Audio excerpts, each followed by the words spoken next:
Uribe renuncia a la Corte Suprema de Justicia porque según él no tenía garantías.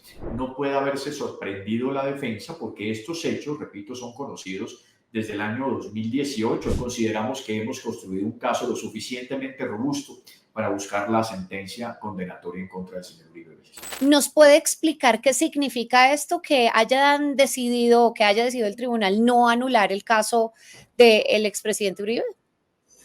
Bueno, son varios factores, María Camila. Este es un proceso que ya lleva mucho tiempo. Recordemos que comienza en el año 2018, con ocasión a una denuncia que termina interponiendo en su momento, inicia con una denuncia de Álvaro Uribe Vélez, que finalmente es archivada y se abre una investigación en contra de él, precisamente por manipulación de testigos. Desde ese momento empieza este proceso.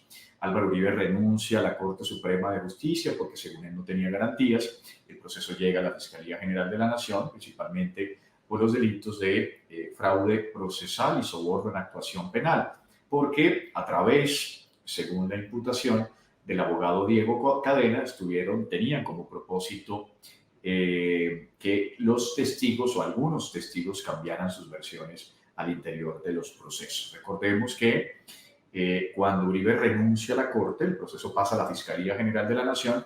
La Fiscalía General de la Nación solicita en 2 ocasiones la preclusión de la investigación en la etapa del fiscal Barbosa y ya luego, finalmente, el fiscal Villarreal en su momento solicita que se lleve finalmente a acusación o a juicio al expresidente Álvaro Uribe Vélez. A partir de ese momento, la defensa pues ha hecho uso de los instrumentos legales que tiene a su disposición, enfrentar por lo menos la solicitud de víctimas, en el caso de la señora Yanira Gómez, en el caso del senador Iván Cepeda, el señor Jorge Perdomo, Eduardo Montealegre y demás. La juez evidentemente nos otorgó la representación de víctimas y finalmente una solicitud de nulidad que impetra la defensa.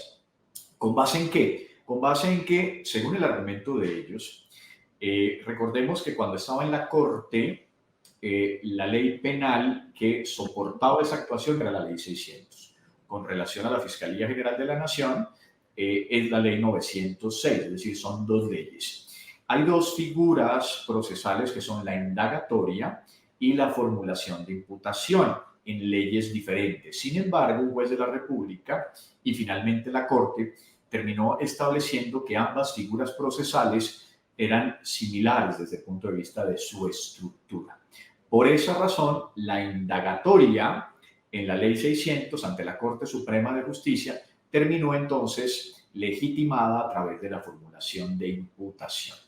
¿Qué dice entonces la defensa? Dice que la indagatoria o en la indagatoria los hechos que la soportan son muy solubles, es decir, no son abstractos, no son concretos y que por eso termina finalmente sorprendida la defensa.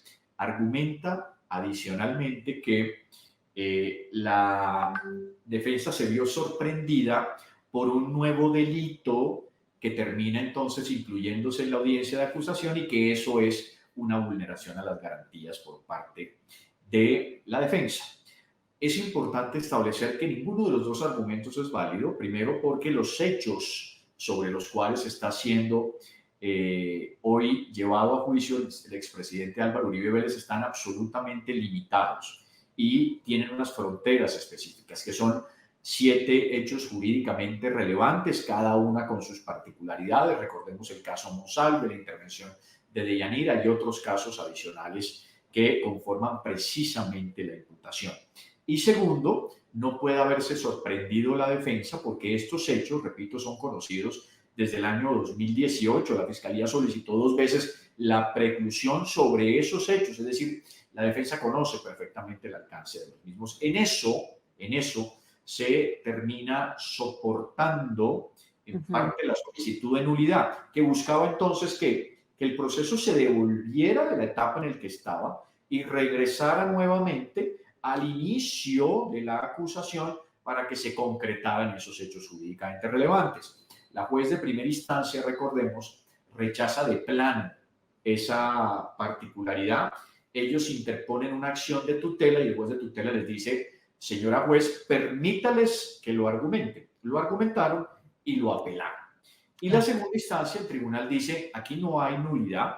Para que haya nulidad, se exige la existencia de un principio, María Camila, y qué pena el exceso, ya voy a terminar este principio. No, está perfecto porque eso nos sirve mucho para entender el tema, esto justo que va a explicar en este instante, por favor. Exacto. Entonces, la nulidad exige la existencia de un principio que se llama el principio de la trascendencia. Es decir, que el hierro sobre el cual se fundamenta la solicitud debe ser lo suficientemente estructural que tenga que anular el expediente. O lo que es lo mismo, la nulidad es el remedio extremo para la intervención procesal. Es decir, que no debe haber ninguna otra alternativa frente a eso.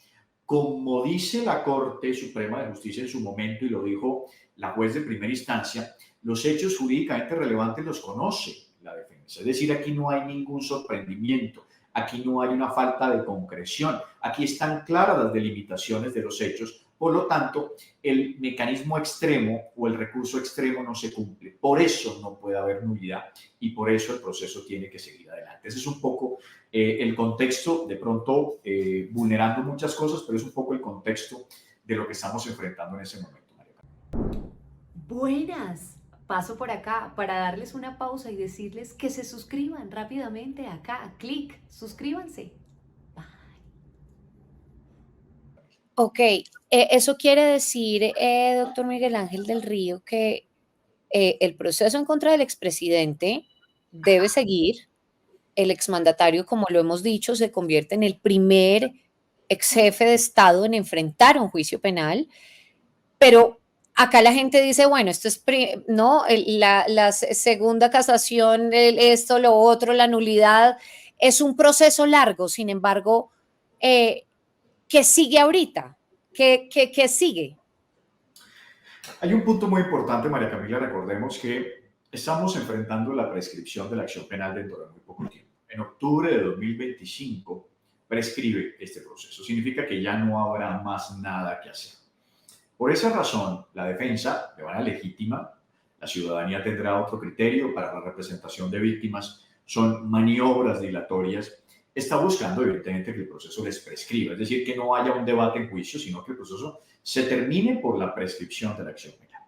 ¿Qué viene ahora? Viene ahora que, tomada esta decisión, el proceso se devuelve, recordemos que la decisión la toma la segunda instancia, el Tribunal Superior, se devuelve el proceso al juzgado 44, que lo tiene de origen, y el juzgado debe dar fechas inmediatas para que entonces arranque la audiencia preparatoria.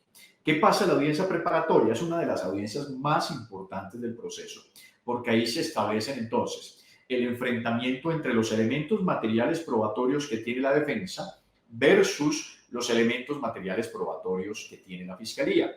Entonces se establecen las solicitudes probatorias, por qué se tiene que argumentar en esa audiencia, por qué la fiscalía y la defensa consideran que sus pruebas deben ir a juicio en un debate sobre el cual se establecerá la inadmisión, exclusión de esas pruebas. Sobre ese debate, seguramente, ante la decisión de la juez, habrá entonces también recursos contra esas decisiones, volverá el proceso al Tribunal Superior de Bogotá para que defina entonces ese debate probatorio y finalmente entonces irnos a juicio. El tiempo apremia en este caso, María Camila, pero nosotros como representantes de víctimas, en trabajo mancomunado, esta vez sí, por fin, con la Fiscalía General de la Nación, consideramos que hemos construido un caso lo suficientemente robusto para buscar la sentencia condenatoria en contra del señor Uribe Vélez. Cuando usted se refiere a esta vez sí, significa con el cambio de fiscalía, supongo.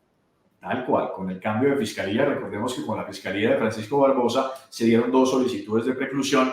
Finalmente, esta fiscalía, de alguna manera, ha corregido el rumbo desde el punto de vista procesal y estructural, lo que consideramos nosotros que era absolutamente legítimo, por una razón que no es política, es absolutamente jurídica.